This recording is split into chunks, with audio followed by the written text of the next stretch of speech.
My name is Nathan Cole, and I'm going to tell you about the day my entire life plan was ripped apart in the middle of an airport.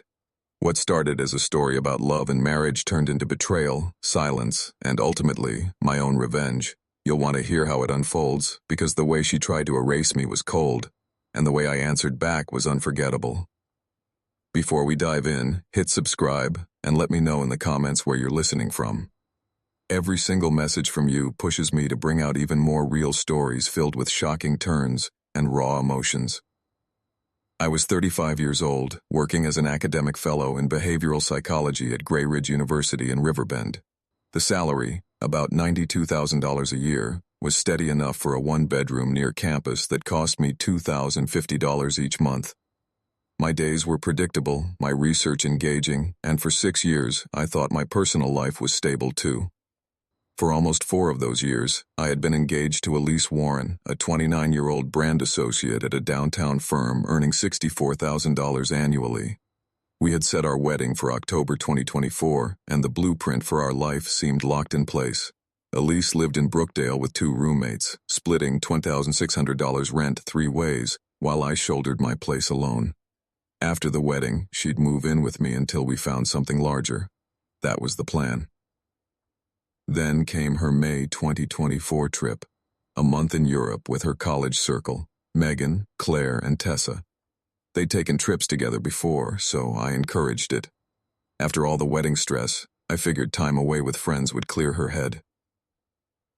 The night before she left, we ate at the Coastal Bistro on Pine Avenue, the spot we always returned to. Elise was glowing, pulling up an itinerary on her phone.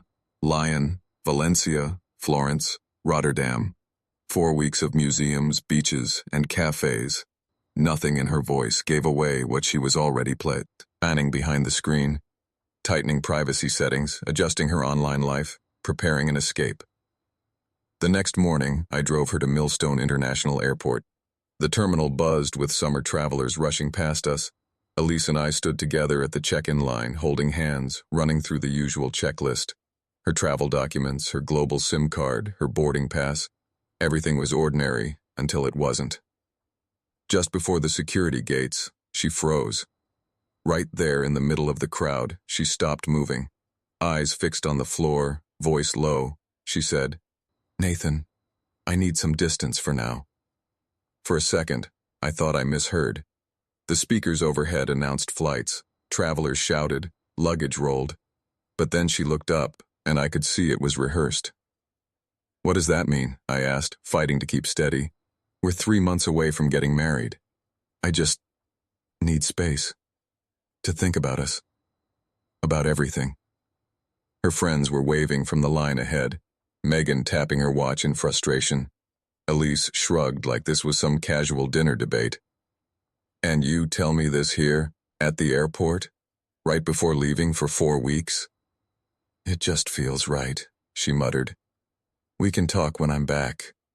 Don't make it complicated." Then she grabbed her carry-on, hurried toward security, and vanished with her friends. Just like that, I was standing alone in the busiest terminal in Riverbend, left with nothing but questions and the echo of her words. That afternoon, I called. Straight to voicemail. I sent a message, no reply. On Chatlink, I saw my text delivered but never opened it. By nightfall, she'd blocked me entirely. When I checked Friend Connect, PhotoStream, and CareerNet, she was gone there too. Elise had erased me from her digital world in less than 24 hours while she sipped cocktails in Europe. The weight of the wedding hit me immediately. Depot, sits, bookings, invitations, all hanging on an event that no longer existed. By the 3rd day, I acted. I called Riverbend Heritage Hall, our wedding venue. The coordinator, Ms. Langley, listened carefully before saying, "It happens more than you'd think, Mr. Cole. We can hold your spot for 90 days in case you reconcile." "No," I told her. "Cancel everything. Keep the $3,200 deposit." From there, the dismantling began. $4,800 to the caterer, $2,000 to the photographer, $1,400 to the florist. Every phone call cut into my savings, but each one lifted something heavier from my shoulders. The next bill came from the band, $4,300 gone. Then the alterations Elise had already done on her pearl satin gown, another $900 lost. Piece by piece, I dismantled the wedding we had once dreamed of. The cancellations stacked quickly, each one another cut into my bank account. By the end of that week, I was staring at nearly $16,500 in wasted deposits. Out of a $41,000 total budget, that was no small dent. But strangely, every time I hung up on another vendor, I felt lighter, like I was stripping off a weight I didn't know I carried. Breaking the news to my parents in Fairhaven was harder. My mother's tears filled the line, while my father pressed with questions. "Are you sure you're not rushing this, Nathan?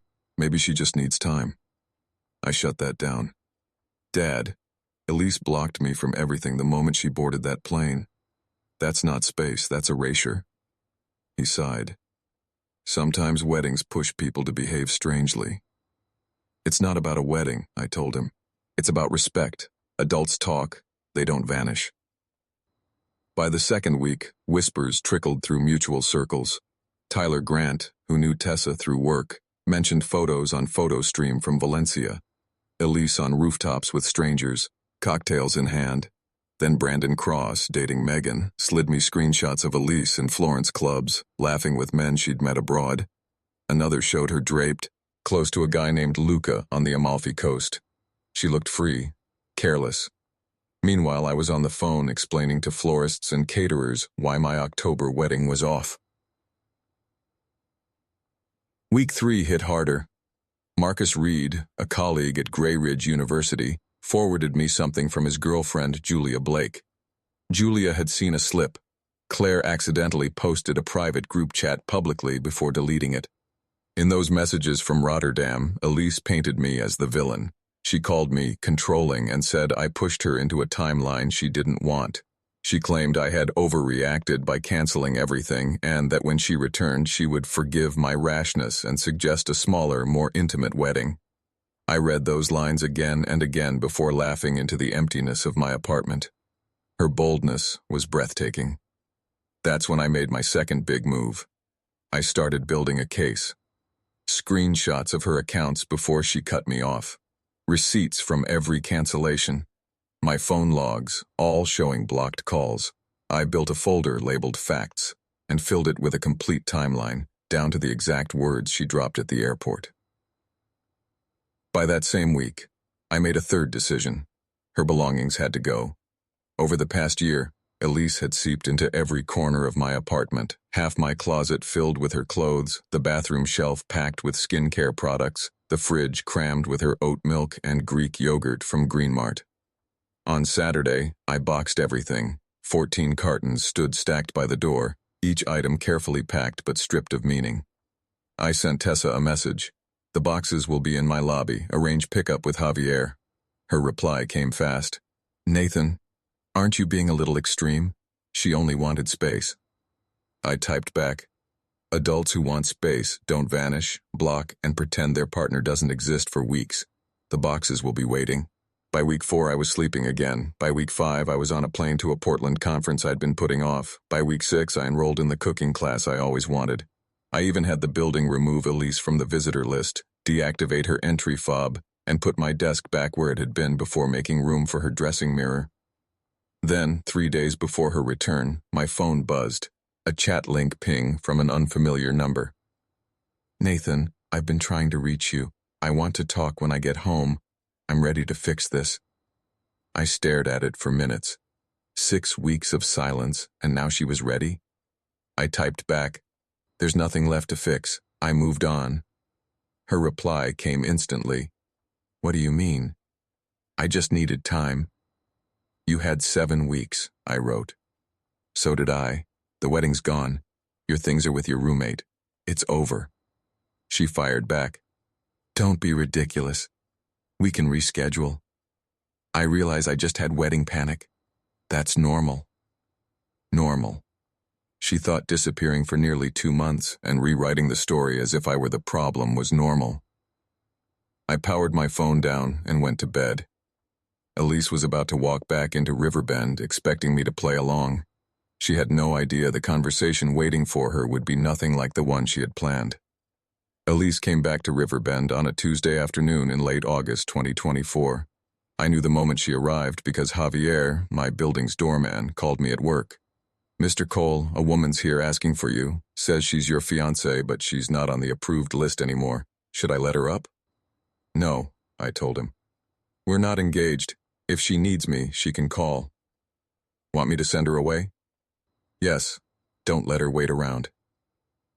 20 minutes later, my phone lit up. Her number, finally unblocked. "Nathan, are you kidding me? Your doorman refused to let me upstairs. He told me I wasn't on the list anymore. This is insane." Her voice wasn't the same. There was an edge to it, demanding, entitled, as if the weeks abroad had hardened her or maybe just revealed who she had always been. "We're finished, Elise," I said flatly. "Over chat link? You ended 5 years on a text while I was overseas? You ended it at Millstone International Airport when you told me you needed a break, then cut me off on every platform. All I did was make your decision official. I never said it was over. I just said I needed time." And from where I stood, 6 weeks of silence looked like the end. That's when the tears came. Loud, overwrought crying, the kind she used to use when she wanted to win arguments about restaurants or weekends away. Once it worked. Now it just rang hollow. "Please, Nathan, let's at least talk face to face. I admit I handled it badly, but I was suffocating. The wedding, moving in together, all of it. I needed to breathe." "You needed 7 weeks in Europe while I canceled our wedding? Got it. You canceled the wedding?" Her pitch shot upward. "You didn't leave me any choice. You vanished." The call dragged on, circling the same points, her insistence that it was only space, my reminders she'd made communication impossible. When I pointed out her endless club photos and beach shots with strangers, her tone snapped. "Who told you about those pictures? Are people spying on me?" "They're public posts, Elise. Your friends share, their friends see. Riverbend's not that big." "So you're obsessively watching me through others? That's creepy, Nathan." And there it was. The flip. Turning herself into the victim and me into the villain. I ended it. "I'm done with this conversation. And with us. Don't call again." But of course she did. For the next 3 days, my phone wouldn't stop buzzing. Different numbers, roommates, co-workers, even her sister Anna from Ashford, where she worked. Ed is a nurse. "Nathan, I don't understand," Anna said gently. "Elise told me you just disappeared, canceled everything, left her shattered." "Did she also tell you she blocked me on everything the minute she left the country?" Silence. "She said you both agreed to take a pause." "No. She declared it in the terminal, then cut me off for nearly 2 months. That's not agreement. It's abandonment." By Thursday, Elise escalated from calls to showing up. She tried my office, crying in the behavioral sciences lobby until security walked her out. She appeared at my gym, at the grocery store. I even drove 2 hours to Fairhaven to plead with my mother. That was the last straw. That night, I opened a group chat with 10 people, both sets of parents, Anna, her roommates Megan and Tessa, my colleagues Marcus and Julia Blake, plus Brandon Cross and Tyler Grant. I wrote, "Since stories are spreading, here are the facts. On June 15th at Millstone International, Elise said she needed a break. She blocked me on every platform while traveling through Europe for 7 weeks. During that time, I canceled our wedding and services. She returned 3 days ago asking to reconcile. I've moved on.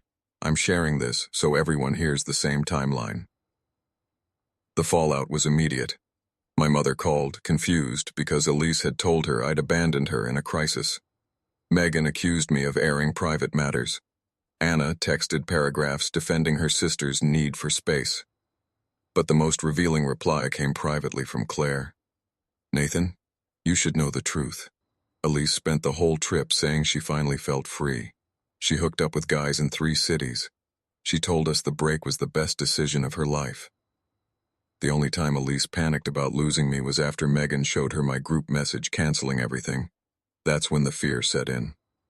Privately, Claire reached out. "Nathan, before I say anything in the group chat, you need to know the truth. Elise bragged through half the trip about being free. She hooked up with guys in multiple cities. She only came running back once she realized you'd actually moved on. I wrote back, "If you're comfortable, share it with the group. Everyone deserves the full story." 5 minutes later, Claire dropped her post. "I was there. Elise spent weeks celebrating her freedom and seeing other men. She only decided she wanted Nathan again after learning he canceled the wedding. Sorry I didn't speak up sooner." The silence afterward was total. Relatives stopped calling. No more uninvited visits to my office. The late-night voicemails vanished. For the first time in months, peace was real. But Elise wasn't finished. I had stripped her electronic access to my building, but I'd forgotten the physical key she still carried. One Saturday morning, while I was at the gym, she let herself into my apartment. When I came home, she was on my couch, holding notebook pages folded neatly in her hands. "I wrote this for you," she said, as if breaking and entering was reasonable. "It explains everything. Why I needed distance, how much you mean to me, how we can start again." Later, Javier apologized. "Mr. Cole, she showed me the key and said you were expecting her. After she stayed up there too long, I was about to call you. That's my mistake." "It's fine, Javier. From now on, even if someone has a key, you call me first. No exceptions." I turned back to Elise. "You need to hand me that key and leave." "Did you even read what I wrote?" "No, it's 6 weeks too late. Jessica was drunk half the time. She doesn't remember clearly. I don't care what she remembers. What matters is you vanished, blocked me, then broke into my apartment expecting things to be normal." Her face hardened. "So you're really throwing away 6 years over one mistake?" "I'm not throwing away anything. You already did that at Millstone International Airport." She put the key in my hand, walked to the door, then turned one last time. "You know what, Nathan? Maybe this is a blessing. Maybe I avoided disaster. Any man who humiliates his fiancée in a group chat instead of acting like an adult isn't someone I'd want anyway." And there it was, the last rewrite of the story, her final attempt to cast herself as the victim. I closed the door and realized something profound. I hadn't avoided disaster. I dodged a nuclear bomb. The weeks after were shockingly calm. No venue calls, no centerpiece arguments, no more tiptoeing around Elise's moods I had somehow normalized for years. I poured myself into work. That paper on behavioral patterns in crisis I'd been postponing, finished and submitted to the Journal of Behavioral Studies. I began collaborating with colleagues across universities. For the first time in years, my evenings were my own. The Portland conference in September changed everything. My presentation drew strong feedback, and over dinner at a waterfront spot in the Seaview Market District, I reconnected with Dr. Caroline Hayes from Crestview University, an old grad school contact. She leaned across the table. "Nathan, Crestview and Gray Ridge's Decision Sciences Department are funding a joint fellowship. 2 years, possibly permanent. Salary $128,000 plus research funding. You'd have access to resources most academics dream of. Honestly, sometimes a new city is exactly the change we need." 6 months earlier, I would have turned her down flat. Elise's job, our families, our future in Riverbend. But sitting there with the Silver Bay sunset behind her words, I realized all those anchors were gone. "Send me the details," I told her. "I'm interested." Meanwhile, Elise's own world was unraveling. Marcus Reed told me Julia Blake had heard through friends that Elise's circle was pulling back. Once Claire revealed the truth, people stopped buying Elise's victim narrative. At work, things soured too. Tyler Grant, who shared an office with Tessa, confided, "She's been telling coworkers you were cruel and emotionally distant, but once the screenshots of your group message started circulating, her story fell apart. Management actually pulled her aside about dragging personal drama into the office." I didn't smile at her struggles, but I couldn't ignore the irony. Truth has a way of surfacing, no matter how much someone tries to bury it. And then, in October 2024, the month we were supposed to marry, Elise reached out one final time. Not with a call, not with a message. Something else. It came as a certified letter, hand-delivered to my door, so I had to sign for it.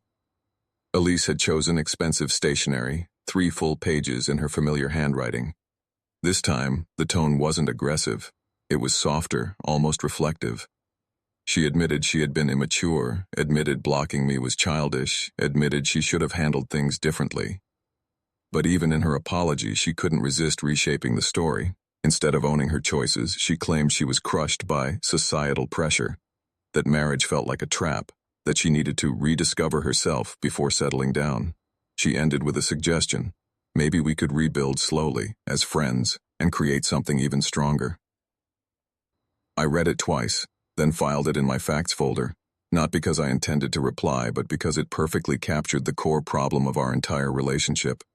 Elise never took real responsibility.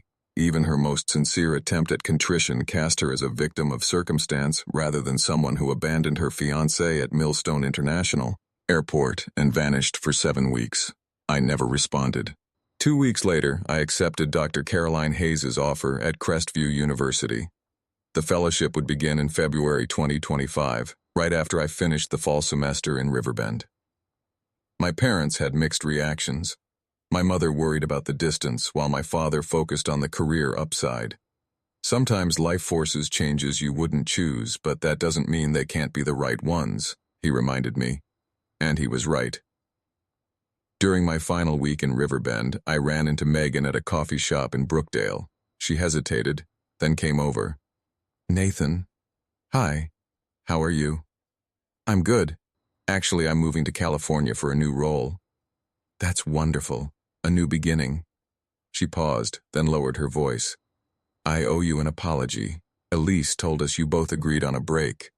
I didn't know she'd blocked you or how one-sided it all was. I nodded. It doesn't matter now.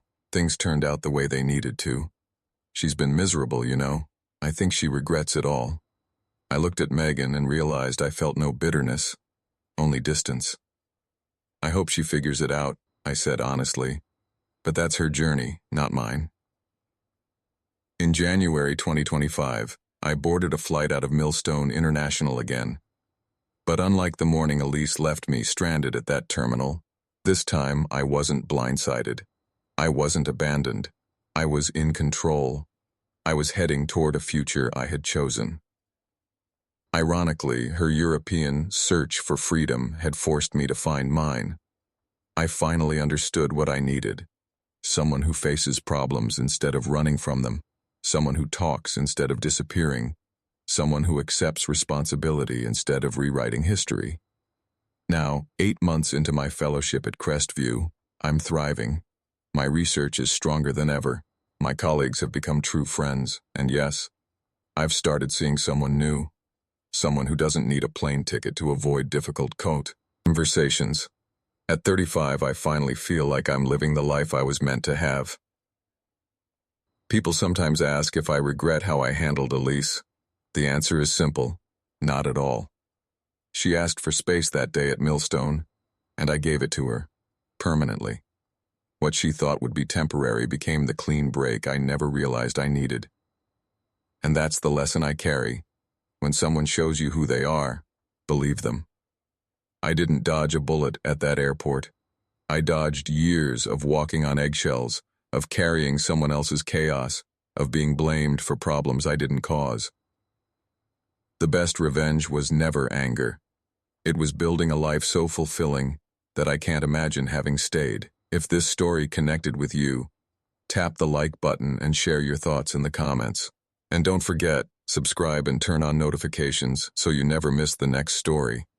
Each week I bring you raw, true-to-life narratives that remind us why respect and honesty matter more than anything else.